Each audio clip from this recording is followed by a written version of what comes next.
Hello जी अस्सलाम वालेकुम दोस्तों जी क्या हाल चाल उम्मीद करना तो सारे खैरियत नाल हो ते मैं हाँ तुहाडा मेज़बान मोहम्मद उज़र ते तुसाडे ते यूट्यूब चैनल शरारती अज़ू भाई अख्तर खान बड़े अरसे बाद मिले न ते बड़ी टैलेंटेड न ते बाकी तुसें इन्हां दा गाना सुनना तो मैं खुद कोई अज तारीफ नहीं करदा तुसें खुद इन्हां दी आवाज़ सुननी है ते खुद अंदाज़ा लाना कितने टैलेंटेड न बाकी गल्लां बाद करदे हैं अल्लाह वास्ते यारो ए मनी पविया तोड़े मन के अपने रब नू हाँ ओ एक या दिल ते पत्थर जमाया ओ पीछा वेखे हाँ कहे पत नू वाह मेरे वास्ते यार जियारत है हुण के जा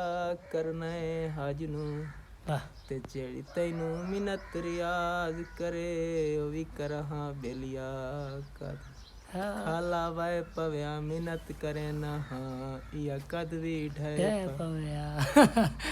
क्या बात है तो खुद अंदाज़ा ला लिया बाकी कमेंट दसना कि किमें आवाज़ लगी बाकी अगर तुम इस भाई ने सपोर्ट कर देने ये बाद शेयर कर देना तो मैं एक इंटरव्यू बड़ा स्पैशली एक क्या लोकेशन ते लई सा बाकी अगर गल्लां होंदियां रह सन मिलदे एक नवे वीडियो दे नाल अल्लाह हाफिज़ पाकिस्तान जिंदाबाद।